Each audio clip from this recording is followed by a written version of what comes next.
ప్రస్తుత ప్రభుత్వం పైన విమర్శనాస్త్రాలు భారీగా సంధించింది. గత బీఆర్ఎస్ ప్రభుత్వానికి ప్రస్తుతం ఉన్న కాంగ్రెస్ ప్రభుత్వానికి పెద్దగా తేడా లేదంటూ విమర్శించింది.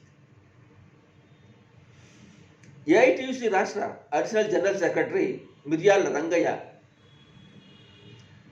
సింగరేణి గుర్తింపు ఎన్నికల్లో, సంఘ గుర్తింపు ఎన్నికల్లో ఏఐటీయూసీ ఘన విజయం సాధించిన తర్వాత ఆయన మాట్లాడారు. ఏఐటీయూసీ గుర్తింపు ఘనంగా లభించిందని ఆయన. అంతేకాకుండా ఈ ఎన్నికల్లోని అన్ని ప్రాంతాలను ప్రభుత్వంలోని ఎమ్మెల్యేలు, మంత్రులు కార్మికులకు రాయితీలు ఇచ్చి ప్రలోభాలకు గురి చేసే ప్రయత్నం చేసినట్టు కూడా ఆరోపణ చేశారు. ఇక ఏరియాల వరకు చూస్తే మనుగూరులో ఎన్నికల అధికారుల నిర్లక్ష్యం కారణంగానే 2 ఓట్ల తేడాతోటి ఓడిపోయామని చెప్పిన ఈ మిర్యాల ఇక్కడ రీకౌంటింగ్ కోసం అప్పీల్ చేస్తామన్నాడు.